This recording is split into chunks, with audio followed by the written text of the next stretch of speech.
Chương 12. Con ngựa kiền trắc.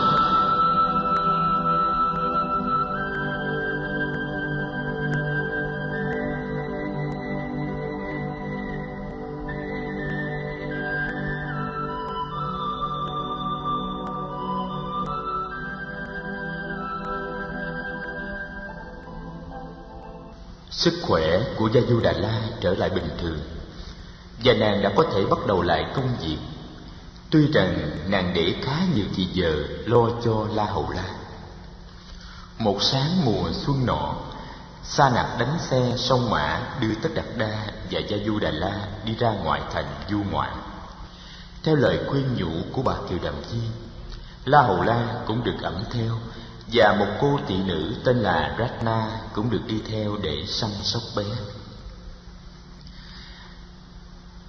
Nắng ấm đã lên, lá cây xanh mơn mởn, hoa nở khắp nơi. Những cây vô ưu và những cây hồng táo nở hoa đầy mình. Chim chóc ca hát bốn phía. Sa Nặc cho xe đi chậm. Có những người dân quê nhận ra được Tất Đạt Đa và Gia Du Đà La. Họ đứng dậy, đưa cả hai tay lên dãy. Xe đã ra tới bờ sông Hằng. Bỗng nhiên, Sa Nặc dìm cứ ngựa lại. Mọi người nhìn về phía trước mặt. Một người đang nằm chạnh dưới đường. Tay chân người đó co quắp lại, toàn thân người đó run rẩy, miệng người đó không ngớt kêu rên. Tất Đạt Đa nhảy xuống lại gần. Sa Nặc cũng buộc cưỡi ngựa vào thành xe, nhảy xuống. Người nằm bên đường là một người đàn ông, tuổi chưa tới 30. Tất Đạt Đa cầm lấy tay người ấy và ngước mắt hỏi Sa Nặc: "Người này trúng gió phải không Sa Nặc? Người hãy giúp ta xoa bóp và đánh gió cho ông ta." Sa Nặc lắc đầu: "Thưa điện hạ, đây không phải là triệu chứng của người trúng gió đâu. Người này mắc phải chứng dịch hạch. Chứng này hiện chưa có thầy thuốc nào biết cách chữa hết." "Khổ chưa? Ta có nên chở ông ta về cho người y xem xét không?" Thái tử Tất Đạt Đa nhìn kỹ lại người bệnh. "Dạ không nên thưa điện hạ. Bệnh này ngự y cũng không trị nổi đâu. Mà bệnh này lại hay lây lắm á. Nếu ta chở người này lên xe thì bệnh có thể lây tới lệnh bà, và lây tới cả cậu La Hầu La, thậm chí lây tới cả điện hạ nữa. Xin điện hạ buông tay người ấy ra đi, nguy hiểm lắm." Tất Đạt Đa vẫn không buông tay người bệnh. Chàng nhìn tay người bệnh rồi nhìn lại tay chàng. Chàng biết chàng là một người mạnh khỏe, nhưng nhìn thấy người bệnh trạc tuổi mình đang nằm trước ngưỡng cửa của cái chết, bao nhiêu sự tự hào về sức khỏe và sự may mắn của riêng mình đột nhiên tan biến hết nơi chàng. Từ bờ sông bỗng có tiếng khóc than vọng lại. Chàng đưa mắt nhìn lên. Lại một đám ma, lại một dàn quả. Tiếng động kinh đã vọng lên, xen lẫn với tiếng khóc than, và tiếp đến là tiếng phần phật của dàn lửa bốc cháy. Tất Đạt Đa nhìn xuống thì người bệnh dưới chân mình đã tắt thở. Hai con mắt ông ta trợn trừng. Chàng đặt bàn tay người ấy xuống, đưa tay vuốt mắt người chết. Khi đứng dậy thì chàng thấy Gia Du Đà La đã đứng sẵn sau lưng chàng, không biết từ lúc nào. Nàng nói giọng nhỏ nhẹ: "Xin điện hạ xuống rửa tay dưới bến sông." "Sa Nặc à, ngươi cũng nên xuống sông rửa tay đi, rồi chúng ta đánh xe vào sớm báo cho nhà chức trách địa phương biết để họ lo liệu." Cuộc du hành mùa xuân tới đây là chấm dứt. Tất Đạt Đa bảo Sa Nặc đánh xe trở về cung điện. Trên đường về, không ai nói với ai một lời nào.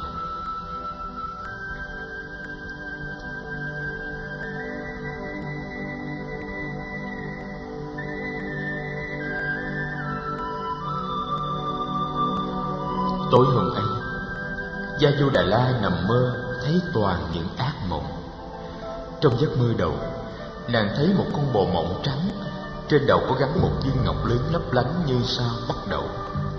Con bò đi từng bước thông thả qua đường phố thành Ca Tỳ La Vệ và hướng về cổng thành. Từ đền thờ Đế Thích có tiếng thiên thần la lớn: "Nếu không giữ được con bò này thì kinh đô còn đâu là ánh sáng. Nếu không giữ được con bò này lại thì kinh đô này còn đâu là ánh sáng. Mọi người trong thành đều chạy đến cố sức giữ bò lại, nhưng rốt cuộc không ai giữ được nó. Con bò thoát ra khỏi thành và đi mất.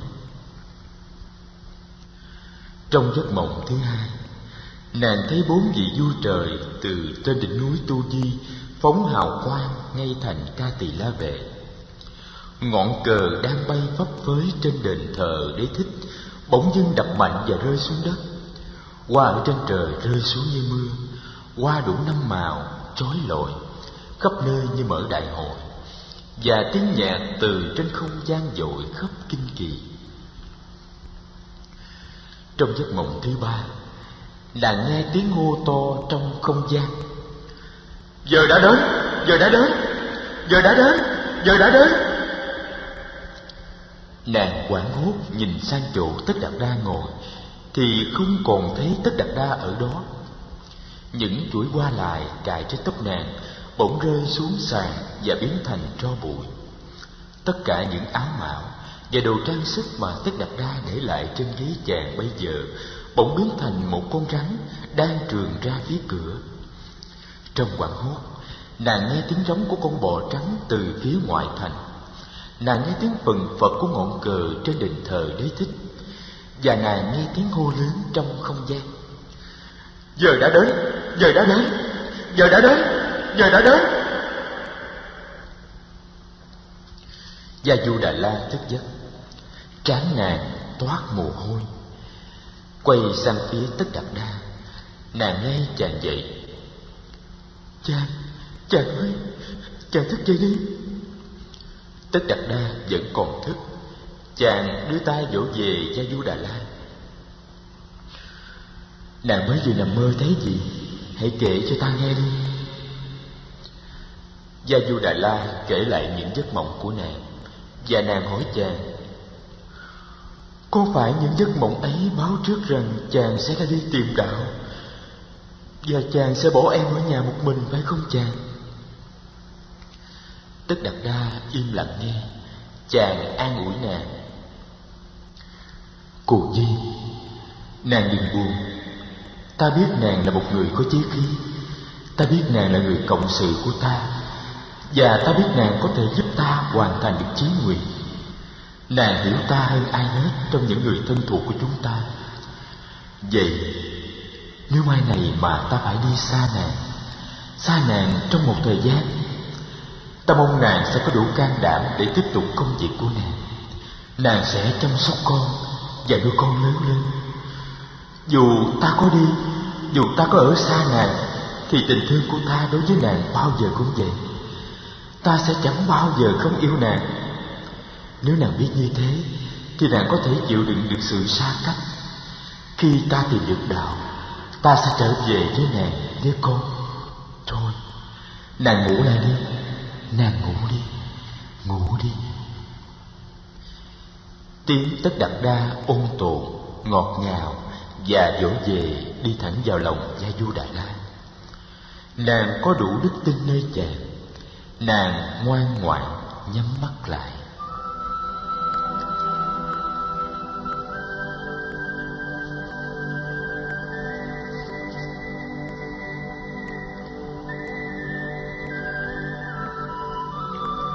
Sáng hôm sau, Tất Đạt Đa vào gặp vua cha, Tràng Tông.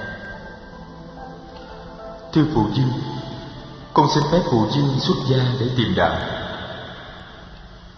Vua Tịnh Phạn giật mình. Tôi đã từng nghĩ đến biến cố có thể xảy ra này, nhưng vua chưa bao giờ nghĩ nó sẽ xảy ra một cách đột ngột như vậy. Trầm ngâm hồi lâu, ngài nhìn con rồi nói: ngày xưa trong dòng họ ta, thỉnh thoảng cũng có người đi xuất gia làm sa môn, nhưng không có ai bỏ nhà ra đi vào tuổi của con cả. Ai cũng đợi đến sau tuổi 50. Tại sao con không làm như vậy? Con của con còn nhỏ, và nước nhà đang trông cậy vào con.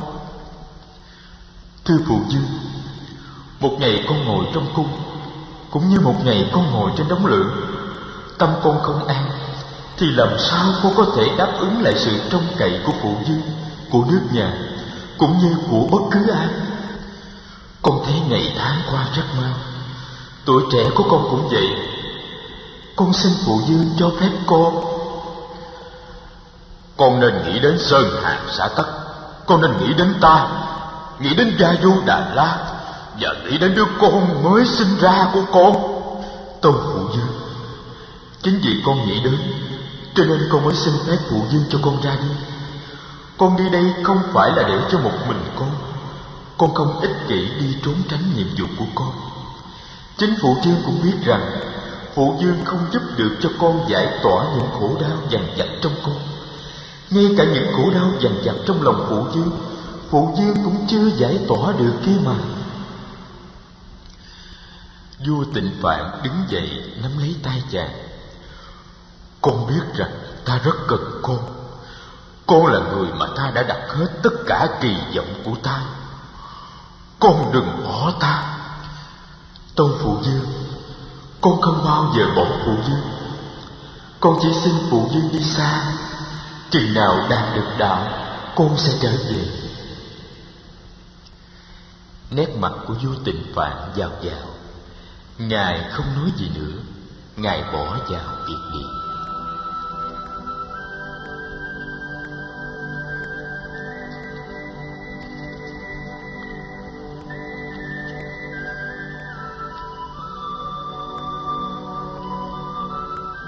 Chiều hôm đó, Hoàng hậu Kiều Đàm Di qua ở lại suốt buổi với Gia Du Đà La. Cũng chiều hôm đó, Ưu Đà Di, bạn của Tất Đạt Đa đến chơi. Chàng rủ theo Đề Bà Đạt Đa, A Nan Đà, A Nậu Lâu Đà, Kim Tỳ La và Bạc Đề Hy. Những người trai trẻ đòi tổ chức cuộc vui.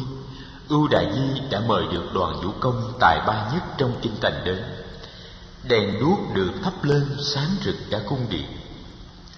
Phu nhân Kiều Đàm Di cho Gia Du Đà La biết là Ưu Đà Di đã được vua cho triệu tới và giao trách nhiệm làm đủ mọi cách để ngăn Tất Đạt Đa bỏ nhà ra đi. Cuộc vui tối nay nằm trong chương trình hành động của chàng. Gia Du Đà La ra lệnh cho các thị nữ đi lo thức ăn và thức uống cùng các nhu cầu khác cho cuộc vui, và nàng ở lại bên trong đàm đạo với phu nhân Kiều Đàm Di, trong khi bên ngoài công viên Tất Đạt Đa tiếp đãi các bè bạn. Hôm đó là ngày trăng tròn.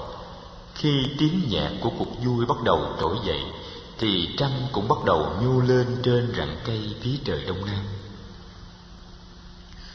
Phu nhân Kiều Đàm Di tâm sự với Gia Du Đà La cho tới khuya mới về cung an nghỉ. Khi đưa bà ra sân, Gia Du Đà La thấy trăng đã lên tới đỉnh đầu. Cuộc vui còn tiếp diễn với tiếng trống, tiếng nhạc và tiếng nói cười. Đưa hoàng hậu Kiều Đàm Di ra khỏi ngõ, nàng trở vào đi tìm Sa Nặc. Người hầu cận này đang ngủ. Nàng đánh thức Sa Nặc dậy thầm thì: có thể đêm nay thái tử cần đến ngươi. Hãy chuẩn bị cho con kiện trắc yên cương đầy đủ, và cũng nên chuẩn bị một con người khác cho chính ngươi, nghe chưa? Thưa lệnh bà, thái tử đi đâu vào giờ này? Ngươi đừng có hỏi, cứ việc chuẩn bị như lời ta dặn, vì thái tử có thể cần đến ngươi trong đêm nay. Sa Nặc vâng dạ đi vào tàu ngựa. Gia Du Đà La đi trở vào trong cung. Nàng sắp đặt sẵn giày nón và áo dạ hành cho thái tử. Nàng lại đi lấy thêm một chiếc chăn mỏng để đắp thêm cho La Hầu La. Rồi nàng thay áo và lên giường. Nằm trên giường, nàng lắng nghe tiếng nhạc, tiếng ca, tiếng nói và tiếng cười. Cuối cùng, cuộc vui tan. Có lẽ mọi người đều đã tìm nơi an nghỉ. Gia Du Đà La nằm yên lắng nghe sự im lặng trở về trong cung cấm. Nàng nằm yên chờ đợi, nhưng lâu, rất lâu, nàng vẫn không thấy Tất Đạt Đa đi vào.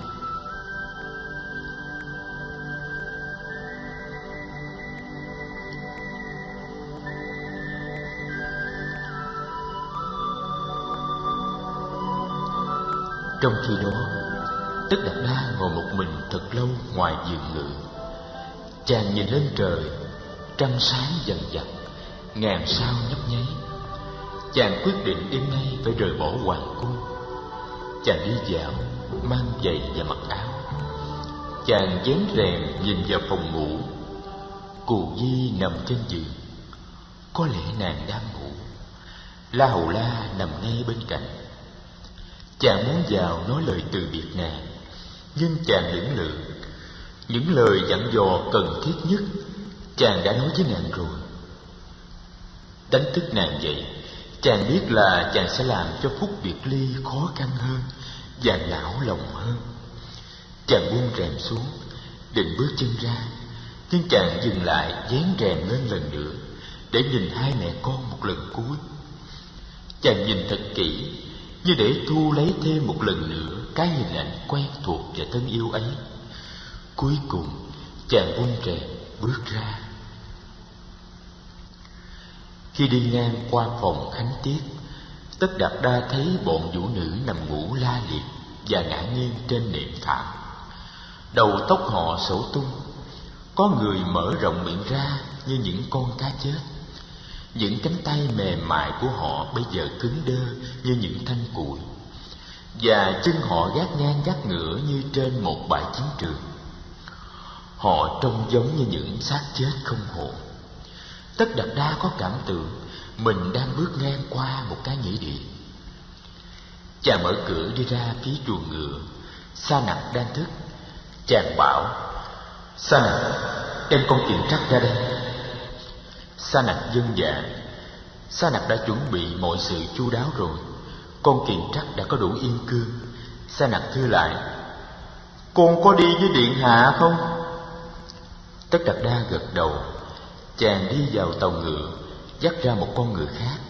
Con ngựa này cũng đã có đủ yên cương. Hai thầy trò dắt ngựa ra khỏi cung. Tất Đạt Đa dừng lại vuốt ve con kiền trắc. Chàng nói với ngựa: Này kiền trắc, chuyến đi này là một chuyến đi quan trọng. Con hãy hết lòng đưa ta đi. Chàng nhảy lên mình ngựa. Sa Nặc cũng nhảy lên con ngựa của mình. Hai thầy trò cho ngựa đi thông thả để đừng gây nên nhiều tiếng động. Những người lính gác cửa thành đang ngủ say. Hai thầy trò vượt qua cổng thành một cách dễ dàng.